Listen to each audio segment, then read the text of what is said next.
Snake. This is one of the most common Florida snakes. You don't have to back up. She's not going to bite you. This is a red rat snake, also known as a corn snake. This one doesn't have the reticulations on the bottom.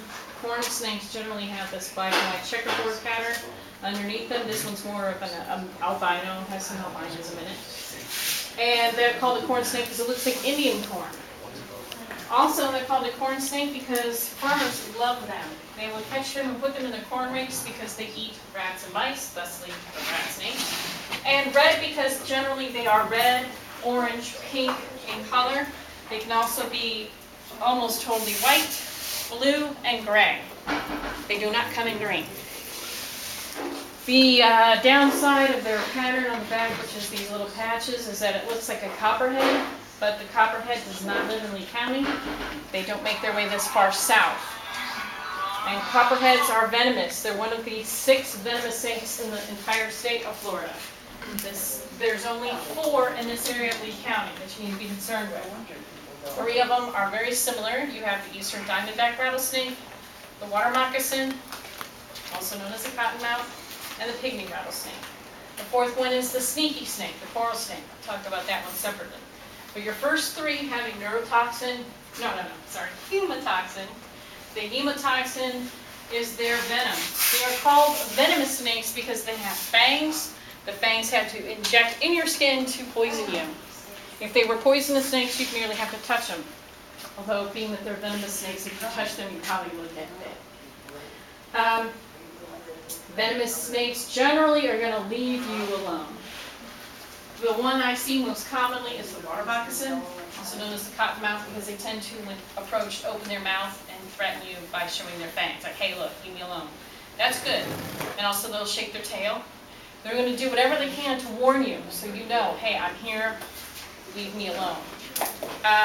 Also, cottonmouths will tend to be active at night. They're nocturnal.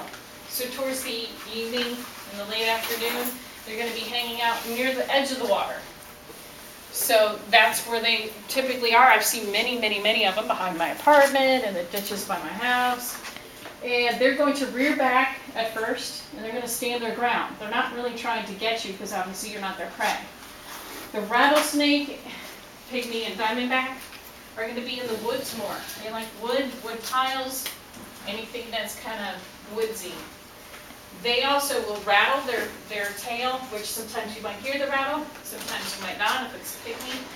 And they're going to rear back and they're going to, strike at you.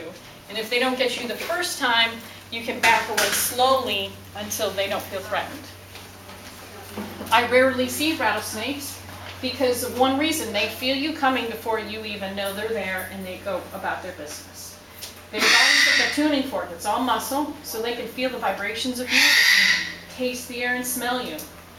They can hear you. They have pretty good hearing, too. So they're going to avoid trouble. That's why you really don't see that many snakes. The sneaky snake is the coral snake. We just recently got one. They're small. They have bands of color, red, black, and yellow. And the poisonous one, because there's 2 that look similar and aren't venomous, has a black nose. That's the most obvious sign of a coral snake. Coral snakes don't have fangs. So mostly what happens is little kids pick them up thinking they're really pretty, and they get bit, but the coral snake has to really chew on you to get you that dose of venom. But it doesn't take much, and it's a neurotoxin, which means you're not going to even really feel any pain until it's too late. Then you just keel over. Hematoxin that the other snakes have, it's going to hurt, you're going to swell, you're going to know you've been bit, you're going to have to go get care immediately. But the coral snake, it doesn't even hurt, so that's why they're the dangerous snake. Also, they don't have fangs, so you think, oh, well, he's doesn't have fangs. They also lay eggs. Other venomous snakes typically give live birth. So that's kind of confusing the issue with them. That's why they're the sneaky snake. Generally, though, snakes will go about their business. Some, like this non-venomous snake, is very non-aggressive. She's not even going to try to strike at you. She doesn't really care. You're not a rat or a mouse, so she's going to just go about her business. And if you pick them up, they just are kind of like, oh, what do you want? And they just kind of rear back, but they don't strike. They just don't. It's not in their nature. The same with the indigo. They tend to not do that either. However, some like the black racer or the yellow rat snake will strike at you. The only thing you could get from them is maybe a bacteria infection if they have eaten something dead previous, but they're not going to hurt. It's just going to be kind of frightening when the snake is hanging on your arm and you're bleeding. The black racer is a totally black snake with a white underbelly. The eastern indigo snake is a totally black snake with a purple underbelly.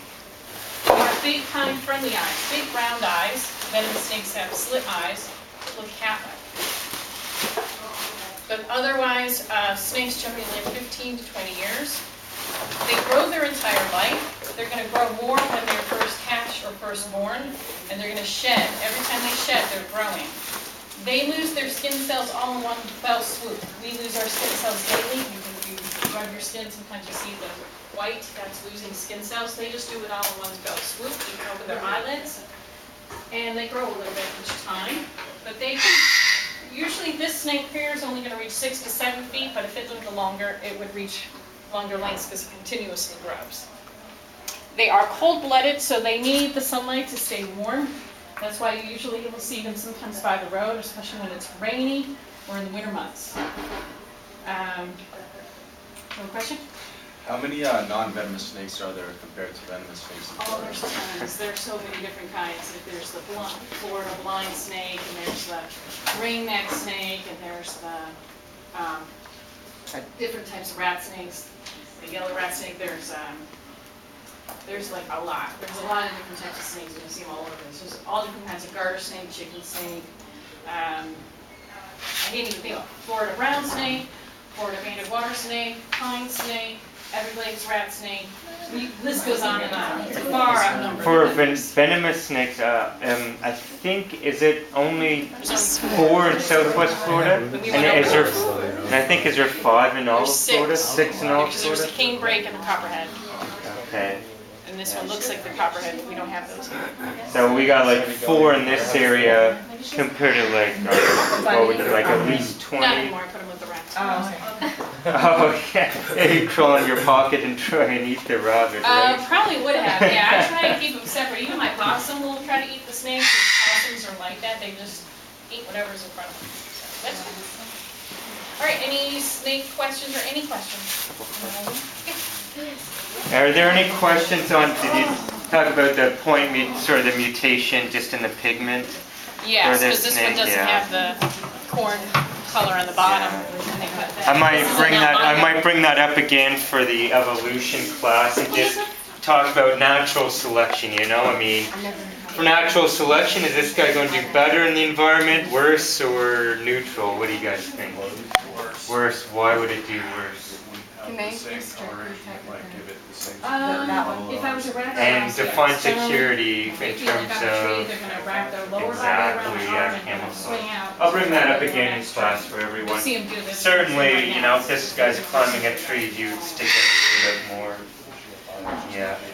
Yeah, and then albinos are usually, you know, picked off. Yeah. For It's like, oh, look, there you are. Yeah, there you are. Or even trying to find food, right?